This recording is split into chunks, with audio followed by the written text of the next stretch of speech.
UFC 285 is this weekend. We have Jon Jones taking on Ciryl Gane for the heavyweight championship of the world. In this video, I'm going to be breaking down all of the fights on the card, starting at the very bottom of the prelims all the way up to the main event. And I have to give you guys a heads up, there is quite a lot of underdogs that I actually think are going to win this card, so make sure to stay tuned for my reasoning. The first fight of the night is Esteban Ribovics versus Loik Radzhabov. This is one of the ones right away that when you look at the actual fighters, you watch them fight and you see how they fight, the odds make absolutely no sense to me. I understand that Loik has some more experience under his belt, he's a little bit older, but I mean, he's not exactly unbeatable, right? In his last 5 fights, he's lost 2 out of 5. And then when you go look at Esteban Ribovics, this guy is a freaking stud, dude. This guy is really good. He's got good KO game, good striking, good submission game. He's well-rounded and he's shown to be able to put people out of there very early. If you go look at his last fight, the last 3 of his fights, he finished them in the first round, a total combined fight time of just over 2 minutes. So obviously that's very scary if he doesn't finish him right away, but then you go look earlier in his career, he has taken people to the 3rd round, gotten submissions, gotten Kimuras on them. Like I said, he's a very well-rounded fighter in how he approaches his attack. So the question is Loik going to be able to withstand the onslaught of the first round? And you go and look at his record, he's never actually been finished, right? He's only ever taken an L on decision. I think the odds makers are assuming that Esteban is going to gas out after the first round or just be unable to continue winning. And I have a little bit different of an approach here. I think that Esteban, not only could he continue to go longer if he needed to, he just hasn't had the opponent to make him do it yet. Yeah, you have Esteban at plus 230, guys. I really think Esteban's going to come out, potentially even get the first round finish, but if not, I think he'll win 29-28. I don't see Loik putting him away, and I do see Esteban being able to survive this. You got to remember, it's his UFC debut. He smoked the Contender Series. I think he's ready for it. I think he's a stud, and I think this is his breakout little performance on the big card. So moving on up, we have Blackshear versus Bahrat. This is another one of those ones that is just a massive line on the betting side, right? You have Faris at minus 500, Damon at plus 375. So I want to look at that and see, is that just? Why is that, right? Obviously, Faris is a big prospect. That's why usually you get a lot of hype and the odds sway a lot when you're a big prospect with a big home crowd. But who has he been beating recently? Like, how good is this guy actually? He took his Contender Series to a decision. He did win unanimously. He was very impressive in that fight. Overall, his opponents aren't, crazy good, but he is only 9-0. You saw that last week. It doesn't exactly mean that they're not great just because they fought bad people. However, it is something I like to look at. Is Blackshear going to be his hardest fight yet? That's what I want to know. Damon has some pretty good victories on his record over Josh Smith, DeAndre Anderson. Those are recent as last year as well. He did go to a draw on his first UFC debut fight, a majority draw, against a decent fighter in Youssef Zalal. So I think Damon's going to be much more of a test and much more of a challenge than Faris has fought yet. However, I do think Farid's going to get this one done. Maybe if you're wanting to take a stab at a single bet or something like that, Damon might be worth it just because of the odds, but I think the hype is there for Faris. He's got some crazy good wrestling, some crazy good jiu-jitsu. I know Damon has some good wrestling himself, but I do think Farid's on another level, and I think that's going to be shown in this fight. Thing to note, there's actually a really big height difference though, right? Faris is 5'6", whereas Damon is 5'10". So that's interesting when you have two guys that are going to want to grapple with each other and strike with each other. I imagine Damon's going to want to not grapple with the guy who's a better submission artist than he is. However, Damon has 8 submissions on his record alone, right? So he's not going to be scared of that. So I very well could see them both getting into a grappling exchange. And then the question becomes, who's the better grappler? And I feel like Faris is the better grappler. I think the odds makers have this one pretty right, although it shouldn't be this much of a favorite. I think it should be a little closer. I wouldn't bet on this fight personally unless you're going to take the dog. It's definitely a dog or pass just because minus 500 is crazy. However, my pick is going to be Faris Bahrat. Moving on up, I'm going to try to keep it quick. I know there's a lot of fights on this card. I don't want to make this a 40-minute video. So we got Jessica Penn versus Tabatha Ricci. My pick for this one's going to be Tabatha Ricci. She's a damn good fighter. She's a prospector in the division. She's won her last 2 fights in the UFC, and Jessica Penn is really on the downhill trajectory. If you look at her record, out of her last 6 fights, she's only won 2. One of them against Lupita, who showed to be decent in her last bout, but still nothing crazy. And I know a couple of her earlier losses are to some really good fighters in Joanna and Jessica. I just think Tabatha is the real deal. I think Tabatha is going to get this one done. So Tabatha for the win in this one. Moving on up, we have Leomana Martinez versus Cameron Saaiman. I actually watched Cameron Saiman's last fight live, and I remember it being something where the commentators were very hyped up about him, right? They were speaking of him, of this huge prospect. I believe he's from South Australia, South Africa. Yeah, they were speaking of him of being one of the next big South African prospects, and he came in and he actually had a much tougher fight than I believe the commentators and he were expecting. It was actually one where I thought he might have lost, right? And he was a big favorite going into that one as well, but he ended up getting the finish in the third round, so he ended up coming back from some adversity, getting it done. He's a really good striker. He is young though. He's very young. He's 22 years old. So you got to wonder how much the experience factor is going to come into play in this fight. Although they're putting the prospect on a big card. Let's go take a look at Leomana Martinez here. Mana boy. A little bit of reach advantage for Leomana Martinez. And he's beat some good strikers as well. However, I think I'm going to go with the hype train on this one. I think Cameron Saiman's going to get this one done, guys. I could very well see an upset on this. You know, when a prospect is that young, has a lot of hype on their name, has never lost, it does worry me. However, like I said, Cameron in his last fight, he arguably was very close to losing that fight. Like, he was very badly hurt and he came back and won. So I think he understands that he is beatable. He's been working hard. He sees the potential of what he can get in the UFC, and I think this is going to be a really big early breakout performance for him. So I'm going Cameron Saaiman for the win. Moving on up, we have Ian Garry versus Kenan Song. Ian the Future Garry. I just have to say, I hate this guy's nickname. I like him. He's a good fighter. A little overhyped, but you know, he is a good striker. He's got some very good attributes to him for the weight class. He's very long, very rangy, and he knows how to use that length and range, right? So that's what you want to see from a good prospect. He's also had to take some decent shots, so you know he does have a chin there. I'm not too worried about him getting flash KO'd, knock on wood. And then you go look at his opponent, Kenan Song. Decent submission game, which is a little worrisome. However, he hasn't taken anybody to a submission since 2017. I don't see him doing it this time. I think Ian Garry is going to continue to advance up the welterweight rankings. He's not really ranked, but you know, he's going to try to work his way there. So I see Ian Garry getting this one done, guys. Likely via first round finish, second round finish. I think he's going to go out there. He knows it's a big ass card. He wants to be the future. So this is his chance to prove it. Ian Garry for the win. Moving on up, we have Julian Marquez versus Marc-Andre Barriault. Now, this one's tough for me because I really like Julian Marquez, although he just got KO'd in his last fight, right? And it was, you know, about 7 months ago. So that's a little bit worrisome. I think that he's likely recovered from that pretty well now. I mean, it's been enough time, and he is a pretty good striker. I think he learned his lesson. He got chin checked in the last fight, so he's going to come out a little more careful. And he's going up against Marc-Andre Barriault, a fellow Canadian. I wish I could pick him in this fight. I just think he's sort of towards the end of his UFC career. I mean, he's been fighting for a pretty long time. He does have a win over Jordan Wright recently, which means literally nothing in my opinion. Jordan Wright could get beat up by your local schoolgirl. He has no chin. And yeah, I don't know. I think it'll be a decent fight. A little good of a banger there, but I do see Julian Marquez getting this one done, likely via a second round finish. Moving on up, we have Viviane Araújo versus Amanda Ribas. Now, if you guys have never seen Amanda Ribas fight, she's absolutely the real deal. I know her record recently might project something else, but she is absolutely a very, very good fighter. She's an insanely good grappler. You saw that in her fight against Verena Jendridova. You saw it in that fight if you watched it. She has the skills on the ground, and she has good striking as well. You can tell she's been working on her striking. She's coming off a loss against Katlyn Chookagian. But you know what? Viviane Araújo has also lost to Katlyn Chookagian recently. So maybe Katlyn just has both their numbers. So let's put that aside and just assess what this fight is actually going to look like. I see a striking match. Viviane's a good striker. She's getting up there in age though. She's going to be a little bit slower for the weight class. And I see Amanda just having a huge grappling advantage over her and using that. However, the odds have been pretty damn close, so it should be a good fight. However, this is one that I see, you know, I could picture a crucifix happening in this fight. Let's just say that. I think Amanda Ribas will get a crucifix, rain down some elbows at some point, and likely get a club and sub type of submission. So Amanda Ribas for the win. Like I said, I'm trying to just move a little bit quicker per fight here. I don't want to stretch this video out too long. I know you guys are just trying to get in, hear a little bit of logic, hear what the pick is, make your own decision, and move on, right? So let's keep going. Here is where the absolute bangers of the card start, and this is where if you're not planning on watching all the prelims, which you should anyway, at least, you know, especially for a card like this, it's always good to watch the prelims. Definitely start watching at this time, guys. Derek Brunson versus Dricus du Plessis. Derek Brunson is the official gatekeeper of the middleweight division. Basically, if you've never watched him fight, he has pretty bad striking. He's pretty slow, although he's just got that ability to get to you, take a bunch of shots in the head, get you on the ground and just lay on you and win like that. That's his literal game plan.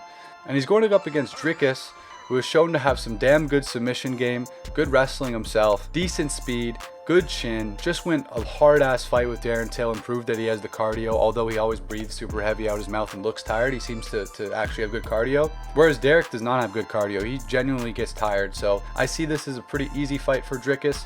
This is definitely the lock of the night. Dricus du Plessis is going to get this one done, either by a decision for sure. If not, he'll get Derek out of there. I'm very confident of it. Moving on up, we have Cody Garbrant versus Trevin Jones. Now, Cody Garbrant's an interesting little fellow, isn't he? Because if you go look at his record, it makes you want to like die inside, right? Like, it's so sad, but he really had such a great start. But it's not how you start, it's how you finish. So I want to break down sort of how he's been losing, and do I see that same sort of thing repeating here, right? 2 losses to Dillashaw. Dillashaw is a really good fighter. And it was a while ago, and there were close fights for the most part until he, well, actually not, he got finished both times. I remembered him being close fights. I guess he got finished both times. Well, okay. Pedro Munez finished first round. Rafael Asunzel, he got the finish. Rob Font, decision unanimous. I remember Font beat the piss of him. And Kai France, that was an easy pick against him. He went down to 125 though. He seemed very extra fragile at that weight class, which is a terrifying thought for him considering how weak his chin is already. So you have him going up against Trevin Jones, and Cody Garbrant's the favorite. So what's going on here, right? Who is he fighting? Is he being fed like somebody just to finally give him one? And I think he might be. Trevin Jones is 13 wins, 9 losses. Coming off 3 direct losses in the UFC. He's never really shown to be a KO guy. He has 3 KOs out of his 13, and he's more of a jiu-jitsu guy who kind of sucks at jiu-jitsu. So I think Cody Garbrant should get this one. Like, he really should. If he was gonna win any fight at all in the UFC, you'd think it would be this one, right? So I think I'm gonna go Cody Garbrant. But if he loses this fight, he needs to retire. Like, it's over, buddy. It's over, my little bro. You gotta retire. We all love you. Time's up. But hey, you know what? Let's not talk like that yet. Hopefully he comes out here, he wins, and then he can get knocked out by Sean O'Malley or something. So let's pray for the best for him and move on. The Bo Nickal versus Jamie Pickett. And you remember when I said there were some underdogs on this card? I'm thinking Jamie Pickett. I'm absolutely kidding. There's no way Jamie Pickett wins this fight. Bo Nickal's gonna destroy him. Bo Nickal's an incredible wrestler. If you don't know, he's the absolute hype train in the UFC middleweight division right now. He's renowned in the United States of just being an amazing strong wrestler with a great mindset. His striking is decent for being this early in his career, and there's a reason in his first UFC debut he's opening the main card of a huge pay-per-view. So there's absolutely no shot Jamie Pickett wins this. Bo Nickal is minus 2,000, so I think that says it all.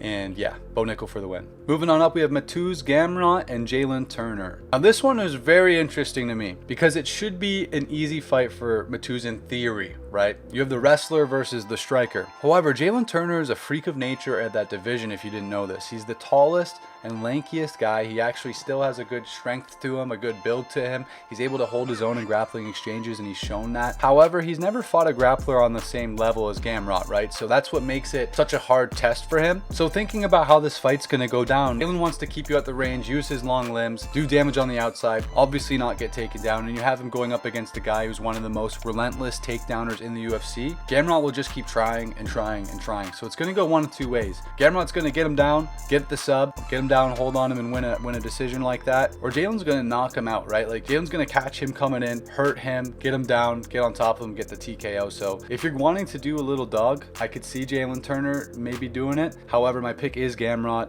I just think when you got grappler versus striker, I always go grappler unless there's a strong reason not to. And you gotta remember, Jalen Turner took this fight on like 2 or 3 weeks notice. So you'd think you'd want a really big camp to go up against a grappler like Gamrot. Plus Gamrot's coming off an L. He does not want to lose this twice in a row. The pick has got to be Gamrot here. However, Jalen Turner is an absolute beast. I love his nickname, the Tarantula, is badass. Ian Garry, take notes. Call yourself the fucking Caterpillar or something. It's cooler than the future. Jalen Turner, you'll be back, buddy. Fight Drew Dober next. That'd be a great matchup.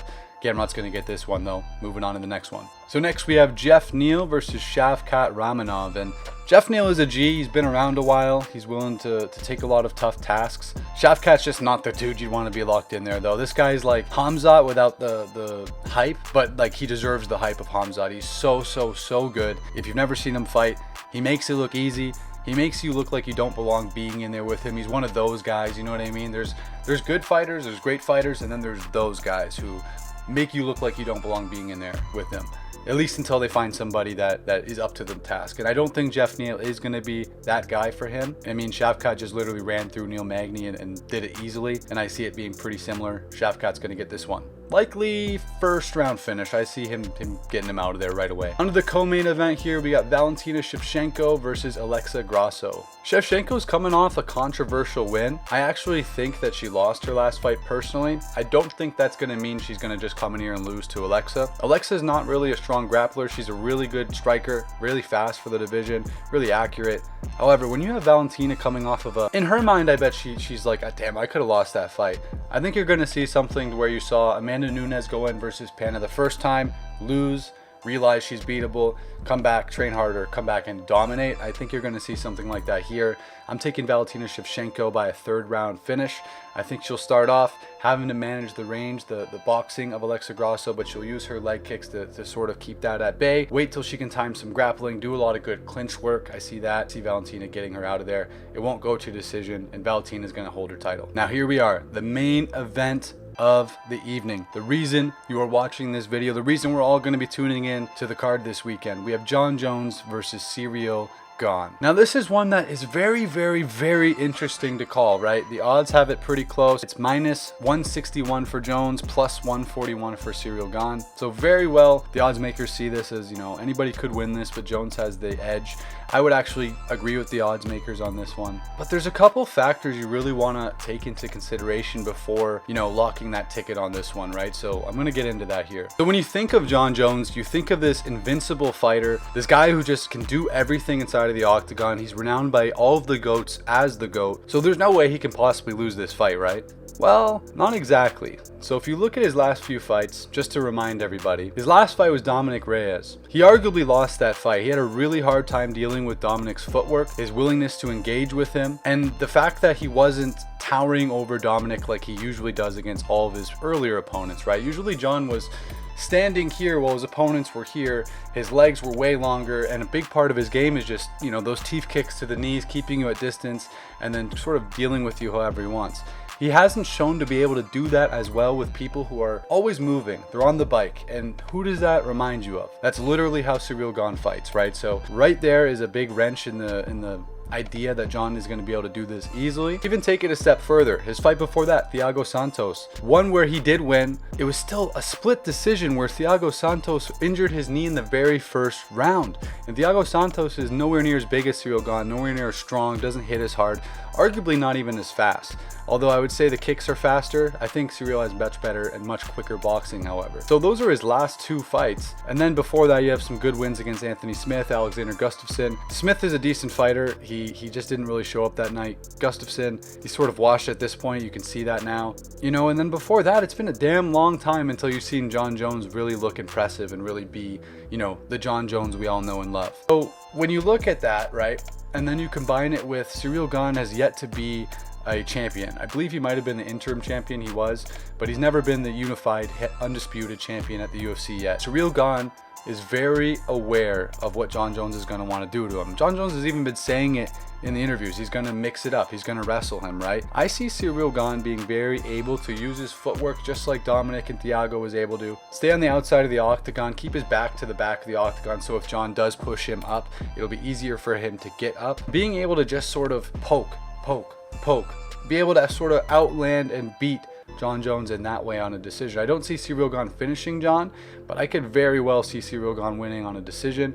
However, that being said, it's Jon Jones we're talking about, guys. It's Jon Jones. This man knows how to win. He is he's known as like the guy who will do literally anything to win, right? So it's very hard to pick against him.